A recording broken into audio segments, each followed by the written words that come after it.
Hi, welcome guys to my controller settings. So a lot of people have been asking about this recently, either on stream or just in general. So I'm very happy to be able to show you this. And honestly, for those that are newer to the game, PlayStation 5, not even just Xbox, welcome in, and I hope this helps. So the very first thing I'm going to show you before we get into anything is actually just your field of view and the graphics settings. This naturally starts at 60. You're going to turn that all the way up to 90. Doesn't matter who you are or what you're doing. Turn that up to 90. It's going to give you a much bigger field of view while playing Sea of Thieves, and it's very useful. The next thing we're going to look at are disabling the ship, sitting, and trinket interactions on our gameplay, as well as you're going to mainly focus on reduce, hold to interact. You're going to turn that on. All of them should be on.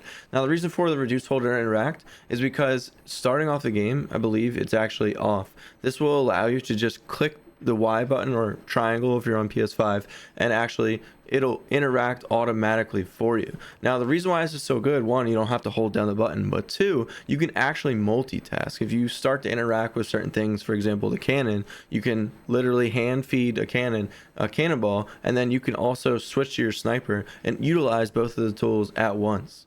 The next thing we're going to go over is controller sensitivity and what I use for each weapon and everything else. Now, this is important to know that everybody's sensitivity is going to be different for what they're comfortable with and also what's going to be just suitable for them. Now, personally, I like to have all of my settings as high as possible. As you guys can see, I pretty much cranked them all the way up to 10, and I'll explain what the dead zone and response curve is for those who don't really know, and then talk about why my eye of reach is a little bit lower. Now, to begin with, the controller sensitivity is 10. I want that as high as possible, as always, because as more so competitive wise, while playing against people on PC, even though I use controller, you're going to want to have a high sensitivity to compete with people that play on mouse and keyboard. Without aim assist, this game is quite challenging. Next, we have the controller dead zone. Mine's at 0.1. Now, the reason for that is I instantly want my controller to react to what I'm doing. The lower it is, the faster your controller reaction speed will be. So if I click right on the analog stick, it'll turn right instantly. If it's higher up, go all the way to 0.5, it'll take a little bit longer. I recommend that to everybody.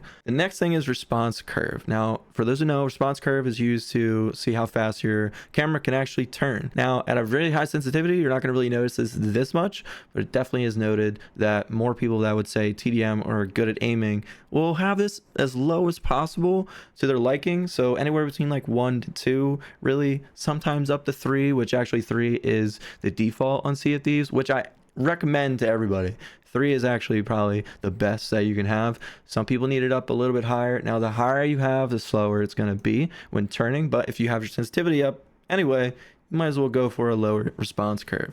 And the last thing is going to be everything else is at 10 because I want as fast a reaction, knowing that Sea of Thieves is a very close range combat type game. There's a sword, there's throwing knives now, there's 2 types of pistols, double barrel, regular, and even blunderbuss. So 5 out of 6 weapons are close range, therefore you're going to need quick reactions as well as just fast sensitivity in order to be able to react to people that are close range.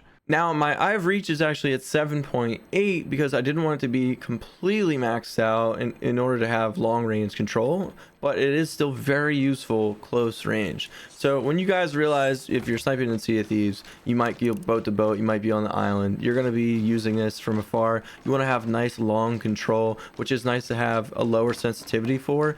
But if you're actually on your boat and need to make quick adjustments, you're going to need a little bit higher of a sensitivity. If somebody is over to the left, they jump over the railing, for example, and then they make a slight move to the right, you're going to want to be able to flick almost while you're scoping in rather than having to readjust every single time. So that's personally why I have a higher sensitivity when it comes to looking down sight. Originally, I didn't think it was needed because if you're going to look at someone and shoot them, you're just going to quick scope. That's what Sea of Thieves kind of is most of the time. At a higher level, you're going to be quick scoping a lot of people. But like I said, it's just those slight adjustments you're going to be making as to why I have a higher sensitivity with the eye of reach aiming down sight. Now, a good thing to note is I have over 7,000 hours in Sea of Thieves.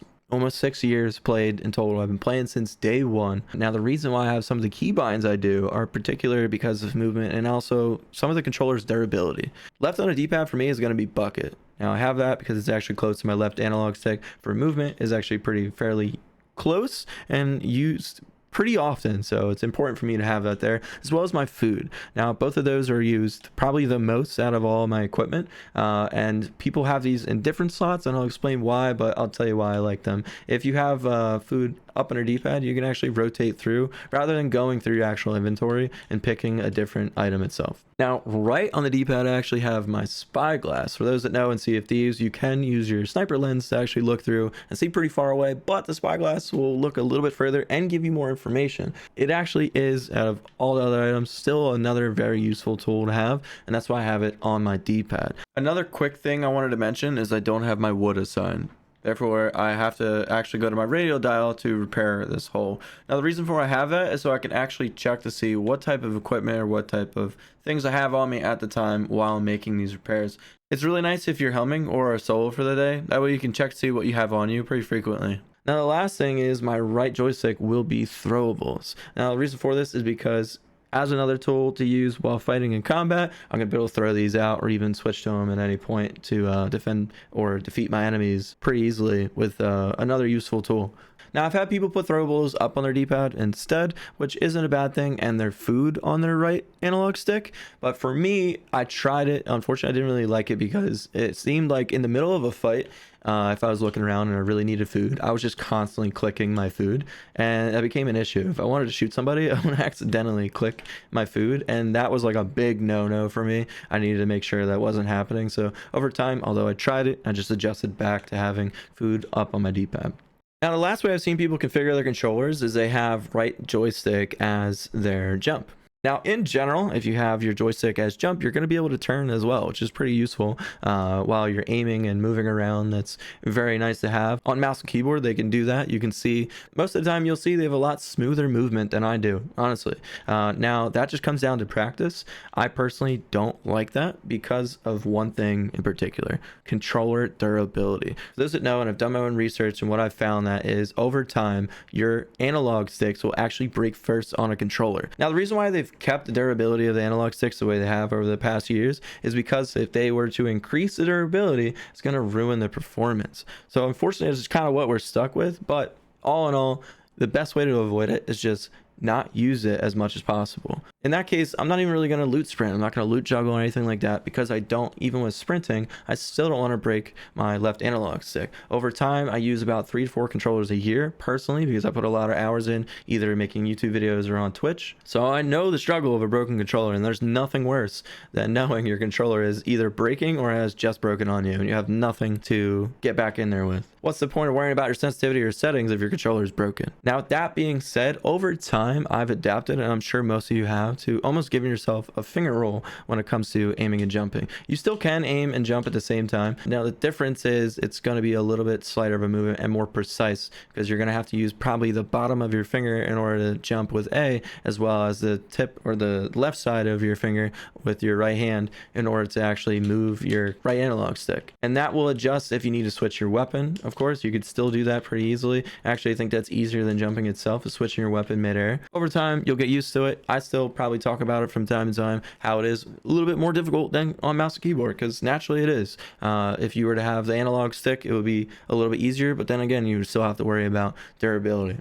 The last thing I'll cover real quick for you guys, if you would like, is my graphics and video settings, mainly because it's going to be different for you if you're on console or PC, especially how well built your PC is. A lot of people I know keep these about medium. Even people turn them all the way down to curse for just better vision to begin with. And some people even have color blindness on. They have it for green, red, red, green, blue, yellow. A lot of people I see actually just keep red green at 0.5, and it adds a nice color to the game, but personally I still like the default colors. It's really natural and better for video making. And the last thing to mention is I have my brightness at 55 instead of 50. Now, the reason for that is because the Sea of Thieves, if you go underneath a ship, sometimes it's a little bit darker than you like, especially at nighttime. It's a lot easier to see cannonballs, and you don't want that to be much higher because then all of a sudden your screen's going to look like a flashbang. And so 55 is just kind of where I've seen it and liked it myself. You can change that however you like, but I definitely recommend putting it up a little bit. The default colors can be a little bit dark sometimes. Once again, if you made it this far, I thank you for watching. I hope that these settings have actually helped you. I know it's definitely over time increased how well I can play the game,